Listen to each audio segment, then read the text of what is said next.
going on, guys? Tyler here. Just coming to you with a video, a quick overview of the new and improved gun room, because I finally got over to my folks' house to, I don't know if I've covered this before, but basically after high school I moved away for 10 years. I went to college and then worked in Huntington, West Virginia for a few years, so I was gone for 10 years. And I was in apartments, so I never wanted to do all the trouble of breaking down my gun bench from their house and moving it down to a temporary house where, you know, it wouldn't be easy to set up, and if I had to move, like, it would just be more trouble than it was worth.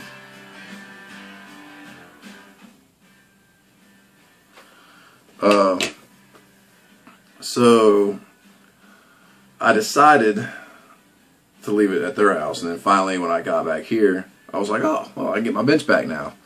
So I just moved the bench into the gun room a couple nights ago. My buddy Chuck came over and helped.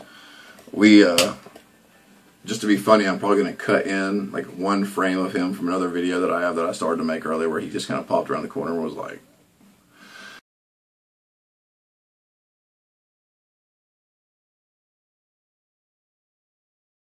but anyway, Chuck. Anyway, so everything else is the same, except I have like a lot more brass back here now, because I apparently had a stash of 45, some 5.56, some 22.50, some 243, some 30.30, like just stashed brass. I even have some brass for guns that I don't own, so yeah, that's fun. So there were a couple exciting discoveries, you know, like things that I was like, oh, I didn't know I had that. That's awesome. All that brass. I didn't realize how many primers I had. Unfortunately, no small pistol primers and no small rifle primers. I have large rifle primers and large pistol primers from reloading 45 and then obviously my rifles. So I don't have any. For my 5.56 brass, I don't have any small primers to reload, and I don't have any small primers for my 9mm, but I don't have dies for those either, so that doesn't matter. But I did find a lot of powder and even some bullets, like for my 243, and actually for the 22-250, which is the same. It's Nosler 22 caliber 55 grain ballistic tips that I could technically use in the AR. I mean, I wouldn't want to because they're like more expensive, you know what I mean? But anyway, probably the most exciting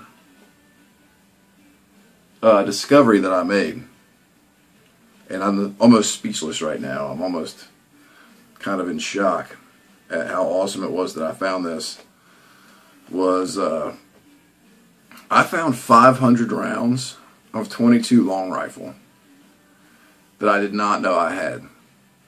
So my assumption is, like, it was 2 partial bricks, and my assumption is that I had 1 brick.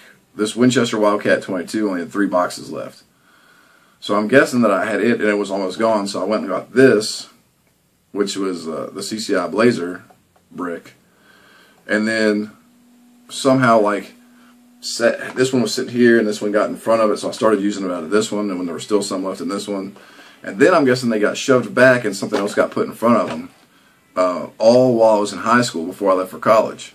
And then when I was down in college, obviously I started buying 22 ammo down there and didn't even think about it. But then when I was cleaning everything out, you know, now obviously 22's it's getting to be easier to find, but it's hard to come by. And all of a sudden I just stumbled across 500 rounds of it. So I'm pumped. I'm really pumped. My buddy Nate's going to be mad because he was just at my house the other day, and I was on Palmetto State's website, and found a deal on 22 ammo, and he had me order him like a couple hundred rounds of it. Nate, for what you paid for 2 of your boxes, I apparently got this brick of Blazer back in the day. This was $12.99 when I bought this. Good deal. So that was very exciting. Now I'm going to show you the bench real quick in the 22. and you can kind of see how I'm set up. I do have a single stage. Well, I'll show you. All right, so this is the bench and how it's kind of set up now. You can see all the awesome 22 that I found and primers and my Dillon. It's set up for 45 ACP. I need to get the stuff to load 9mm with it. So that's exciting. I also have this RCBS single stage press that was just screwed onto my bench. So the plan right now is to take the probably take the rock chucker, the single stage RCBS press, and figure out a way to temporarily mount it to the bench so it'll be like quick detach.